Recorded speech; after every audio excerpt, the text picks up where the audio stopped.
पाटण स्थित हेमचंद्राचार्य उत्तर गुजरात यूनिवर्सिटी कायदा अनुस्नातक विभाग तथा अखिल भारतीय राष्ट्रीय शैक्षिक महासंघ उच्च शिक्षण गुजरात द्वारा कन्वेंशन हॉल खाते सन्मान नागरिक संहिता प्रमाण અને સત્ય વિષય પર સર્વોચ્ચ ન્યાયાલયના વરિષ્ઠ અધિવક્તા શ્રી અશ્વિનીજી ઉપાધ્યાય દ્વારા સુંદર વક્તવ્ય અને સમજ આપવામાં આવી।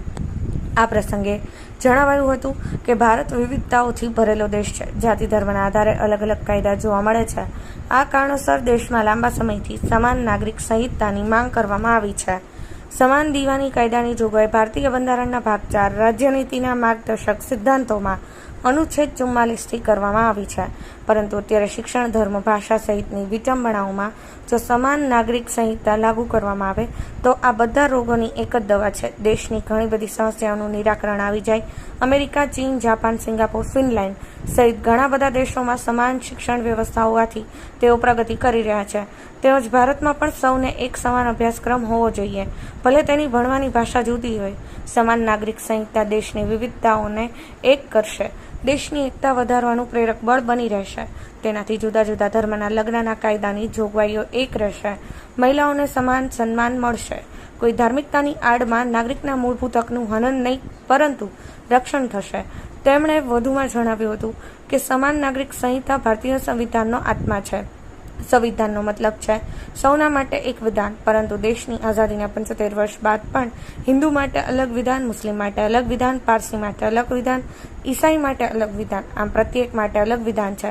પરંતુ જ્યારે દેશમાં એક જ સંહિતા લાગુ થાય તો તે ભારતની પરંપરા પર આધારિત હોવો જોઈએ।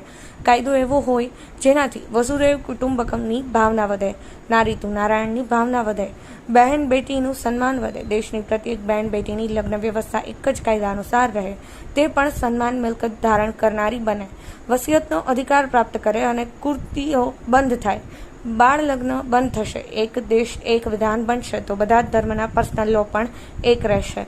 પ્રત્યેક નાગરિકનો શિક્ષણનો અધિકાર એક રહેશે। ક્લાર્કથી લઈ કલેક્ટર અને મંજૂરથી લઈ મલિકનો દીકરો કે દીકરી એક જ શિક્ષણ મેળવતા થશે। જ્યારે દેશમાં 12મા ધોરણ પછી ડોક્ટર બનવા એક જ પરીક્ષા હોય, ઓફિસર માટે સમાન પરીક્ષા હોય, સૈનિક NDA એક જ હોય, તો એક સમાન શિક્ષણ કેમ ના હોય? દરેક રાજ્યની ભાષા પ્રમાણે હોય તો આવી વ્યવસ્થા કરવી જોઈએ।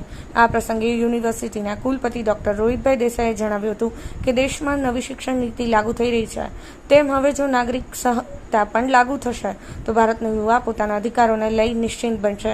ભારતની સંસ્કૃતિ, શિક્ષણ વ્યવસ્થા, તેની પરંપરાઓ ઉચ્ચ રીતે પ્રત્યેક નાગરિક સમજતો થશે અને ભારતમાં નવી સંસ્કૃતિ ક્રાંતિ લાવનારો રહેશે, પરંતુ તેની જ ભ્રમણાઓ છે તે અંગેનું સત્ય આજે લોકો સમક્ષ મુકાયું છે। આ પ્રસંગે અખિલ ભારતીય રાષ્ટ્રીય શૈક્ષિક મહાસંઘના ઉપાધ્યક્ષ બલરામ ચાવડા, રજિસ્ટ્રાર ડોક્ટર કે પટેલ, કાયદા વિભાગના અધ્યક્ષ ડોક્ટર સ્મિતા વ્યાસ, કારોબારી સભ્ય, વિવિધ વિભાગના અધ્યક્ષશ્રીઓ, અધ્યાપકશ્રીઓ, વિદ્યાર્થીઓ અને પ્રબુદ્ધ નાગરિકો ઉપસ્થિત રહ્યા। કમલેશ પટેલ, पाटन एक्सप्रेस, पाटन। समान नागरिक संहिता भारतीय संविधान की आत्मा है। संविधान का मतलब होता है सबके लिए एक विधान, लेकिन आज़ादी की 75 साल बाद भी आज की हिंदू के लिए अलग विधान चल रहा है, मुस्लिम का अलग विधान चल रहा है, पारसी का अलग विधान चल रहा है, ईसाई का अलग विधान चल रहा है। इसलिए देश में एक समान नागरिक संहिता हो, एक देश एक संहिता हो, और वो जो कानून होना चाहिए वो भारतीय परंपराओं के अनुसार होना चाहिए। कानून ऐसा हो जिससे वसुधैव कुटुंबकम की भावना बढ़े, नारी तू नारायणी का भावना बढ़े, बहन बेटियों का सम्मान बढ़े। देश की सभी बहन बेटियों की शादी विवाह का जो डिवोर्स अगर तलाक हो रहा है तो एक तरीके से हो। देश की सभी बहन बेटियों को प्रॉपर्टी का इक्वल राइट मिले, विरासत का एक समान अधिकार मिले, वसीयत का एक समान अधिकार मिले। और जो कुरीतियाँ चल रही हैं, चाहे वो हलाला हो या मुता हो या मिस्यार हो या चार शादी हो, ये बंद होना चाहिए, बाल विवाह बंद होना चाहिए।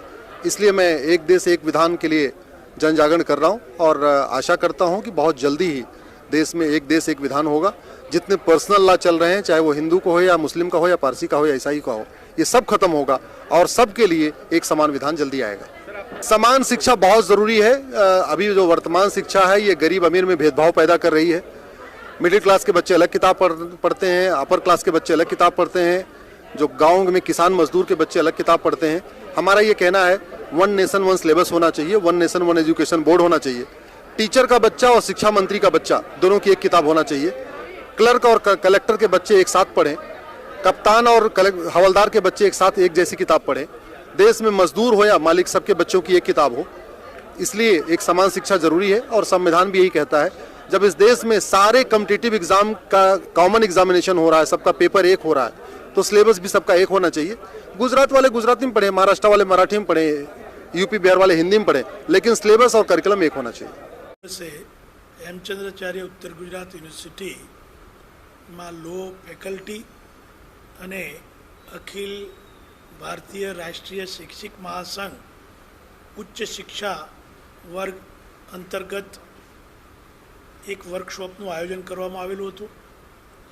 આજના વર્તમાન પરિસ્થિતિમાં સમાન સિવિલ કોડ અંગે જુદા જુદા મત મંતાંતરો પ્રવર્તે છે તે અંગે દિલ્હી સુપ્રીમ કોર્ટના વકીલ શ્રી અશ્વિનીજી ઉપાધ્યાયજી એ મુખ્ય કે નોટ સ્પીકર તરીકે ઉપસ્થિત રહ્યા હતા.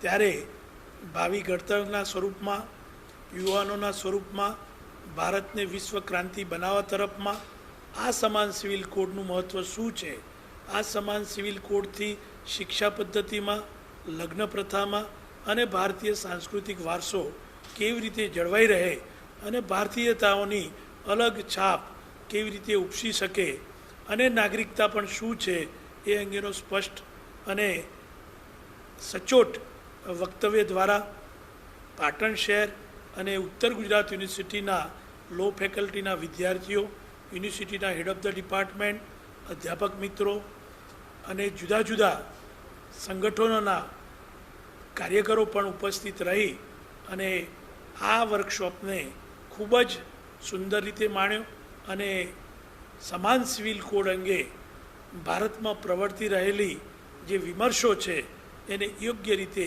યોગ્ય દિશામાં સમજણ આપી. અને હું ફરીથી એકવાર આ હેમચંદ્રાચાર્ય ઉત્તર ગુજરાત યુનિવર્સિટીના અધ્યાપક મિત્રોનો, ઉત્તર ગુજરાતના અધ્યાપક મિત્રોનો અને જેને પણ આ અંગે મીડિયા, પત્રકારો એ પણ પ્રચાર અને પ્રસાર કરવામાં મદદ કરી છે, એ સર્વનો આ પ્રસંગે હું આભાર માનું છું.